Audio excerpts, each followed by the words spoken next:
Graduation তো শেষ, এখন কি করার কথা ভাবছো? ব্যবসা। আমি অলরেডি একটা ব্যবসা শুরু করেছি, খুব ভালো যাচ্ছে আলহামদুলিল্লাহ। ব্যবসা? কিন্তু এটা তো কোনো ফিউচার নেই, খুবই রিস্কি। কারো কপাল খোলে, আবার কারো কপাল খোলেই না। চাটা খেয়ে যেও।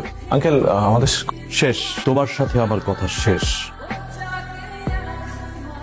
এবার বক্তব্য রাখবেন আমাদের আজকের সভার প্রধান আকর্ষণ, যার সাফল্যের কথা শুনে আমাদের তরুণ প্রজন্ম অনুপ্রাণিত হতে চায়। তিনি আর কেউ নন, আমাদের সকলের প্রিয় জনাব মাহির চৌধুরী।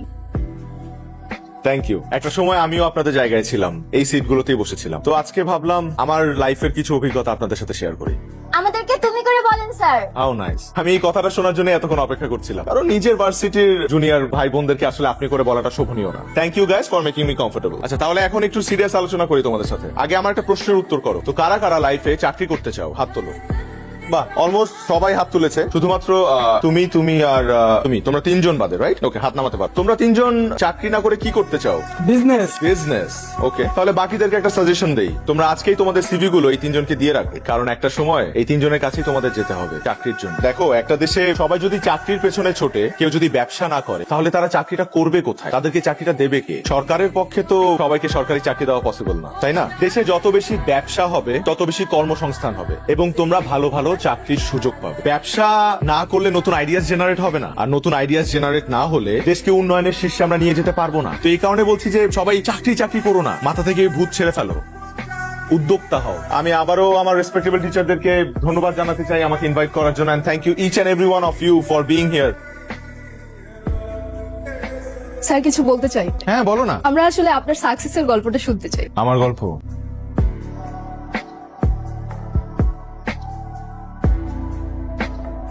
আমি কিন্তু সিভি বানায় দেওয়ার বিজনেস করলেই পারতাম, ভালো প্রফিট হইতো। মাথায় খালি বিজনেসের চিন্তা কেন?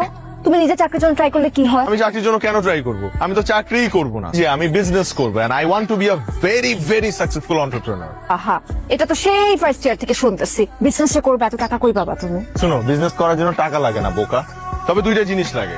কোন দুটা জিনিস লাগে? নাম্বার 1 একটা unique idea, and number 2 networking. মানলাম, যা করো বুঝে শুনে করো।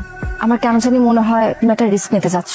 ডোন্ট ওয়ারি, আমি বাড়ি থেকে ফিরেই একটা বিজনেস শুরু করব। তো বাবা মার সাথে দেখা করতে যাচ্ছি। ক্যাম্পাসটা মিস করবো। আর আমাকে কিন্তু আছোই লাইফে। বড় তো শেষ করছো, এখন কি করবা ভাবছো কিছু? নাকি ওই ব্যবসাতে আটকা থাকবা, না চাকরি বাকরি কিছু করবা? চাকরি কেন দেখবো? দুটোই করুক না। না, এটা করার দরকার নাই, হাওলায় যাইবো, কোনোটাই হইব না। আমি তো চাকরি করবো না, প্রথম থেকেই বলে আসতেছি আমি ব্যবসা করবো, উদ্যোক্তা হবো। আর এই চাকরি বাকরি আমার দিয়ে হবেও না। কি ব্যবসা করবা কিছু ভাবছো? মানে রিসার্চ চলতেছে, কিছু মাথায় আসলে তোমাদেরকে জানাবো।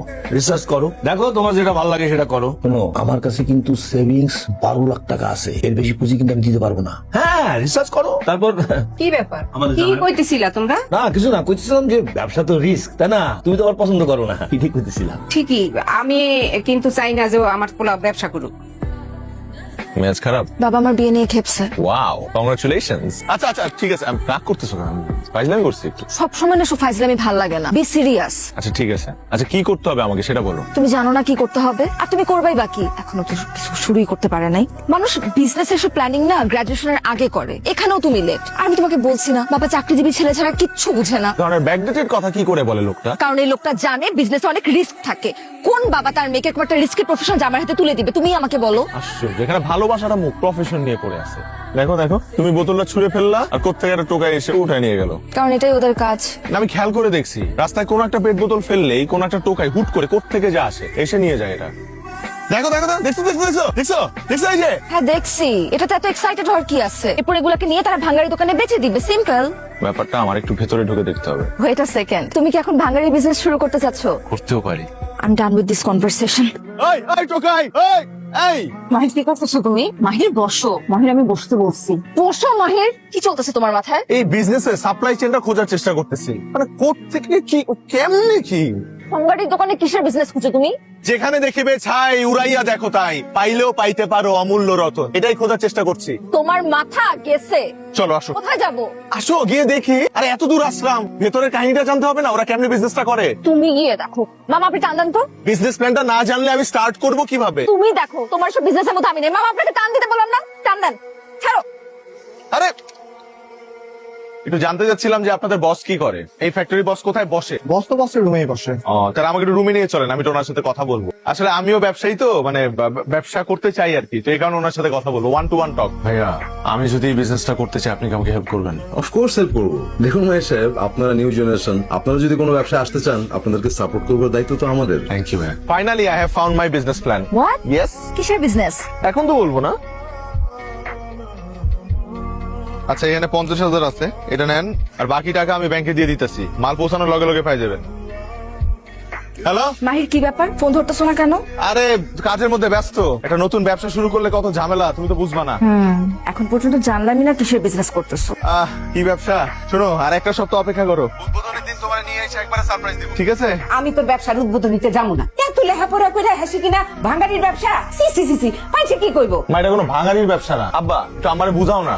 আমি অত কিছু বুঝি না, আমি বুঝছি যে আমার আত্মীয় স্বজনের সামনে আমি মুখ দেখাইতে পারবো না। তুই নাকি ঢাকা যায় আজকারাবের ব্যবসা দিছস? কি মাহির ভাই, আপনি বলে বাঙ্গারি ব্যবসা শুরু করছেন? ব্যবসায় অনেক রিস্ক, আমি চাই না তুই রিস্কের মধ্যে পড়স বাবা। তাড়ি বলি কেন, শুরু কর। বাবা, আমার 2 মিনিট সময় দাও, একজনের আসার কথা। আসো।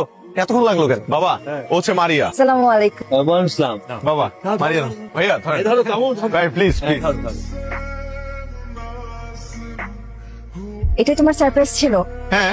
আমার আগে সন্দেহ হয়েছিল তুমি এমন কিছুই করবে। কেন, তুমি খুশি হও নাই? হ্যাঁ, খুশি হয়েছি।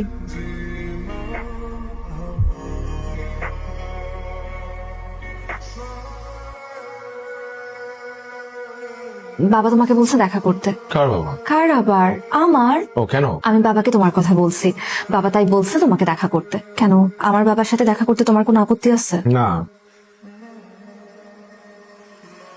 তুমি তো বাড়ির সাথে একসাথে পড়তে। জি। তোমার পরিবারে আর কে কে আছে? বাবা মা আছে। গ্রাজুয়েশন তো শেষ, এখন কি করার কথা ভাবছো? ব্যবসা, আমি অলরেডি একটা ব্যবসা শুরু করেছি, খুব ভালো যাচ্ছে আলহামদুলিল্লাহ। ব্যবসা? কিন্তু এটা তো কোনো ফিউচার নেই, খুবই রিস্কি। কারো কপাল খোলে, আবার কারো কপাল খোলেই না। কি ব্যবসা করার কথা ভাবছো? পেটফ্লেক্স এক্সপোর্টের বিজনেস। পেট ফ্লেক্স কি জিনিস আমি জানি। চাটা খেয়ে যেও। আঙ্কেল, আমাদের শেষ, তোমার সাথে আমার কথা শেষ। মারিয়া, কই তুমি? বাসায়। গুড নিউজ আছে, চাইনিজ ডিলারদের সাথে সবকিছু কনফার্ম হয়ে গেছে। তুমি কই? তুমি একটু দেখা করতে পারবে আমার সাথে এখন? আমার বিয়ে ঠিক হয়ে গেছে মাহির। বিয়ে ঠিক হয়ে গেছে মানে কি বলতেছো? বাবাকে কত করে বুঝাইলাম, বলতেই চাইলো না। কোথেকে ইঞ্জিনিয়ার ছেলে ধরে আনছে, হ্যান্ডসাম স্যালারি, ব্রাইট ফিউচার। তাহলে তোমার বাবা আমার সাথে দেখা করলো কেন? দেখা করলে কি বিয়ে হয়ে যায়? আমি তো তোমাকে কতবার বললাম বাবা চাকরি দিবে, ছেলে ছাড়া আমাকে বিয়ে দিবে না। আমার মনে হয় কি জানো, এই বিয়েতে তোমার বেশি একটা অমত নাই। যে ছেলেটার সাথে তোমার বিয়ে ঠিক হয়েছে না, ওই ছেলেটারই বিয়ে করে ফেলো। আসলে আমার মতো এত ছোটখাটো একটা ব্যবসায়ীর সাথে তোমার যায়ই না।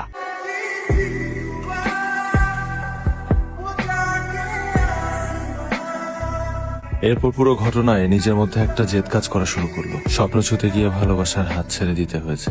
বিষয়টা মেনে নিতে অনেক সময় লেগেছে আমার। এরপর নিজেকে সামলেছি।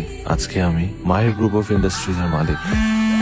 জি বলেন। স্যার, আমাদের একটা ভুল হয়েছে। আসলে রাজীব সাহেবের কোনো দোষ নেই। হোয়াট? সব চাল চেলেছেন আসলে আমাদের পুরনো শমশের সাহেব। শমশেরই কাজ করেছে? জি স্যার। রাজীবকে আমি কল দিচ্ছি, ওনার সাথে অনেক বড় একটা অন্যায় হয়েছে। Okay sir. দেখো, আমি আসলে জানতাম না যে রাজীব। বলতে হবে না, আমি জানতাম। তুমি জানতে? নিজের স্বামীর বসের নাম জানবো না? আর তাছাড়া তুমি তো এখন একজন বিখ্যাত বিজনেসম্যান।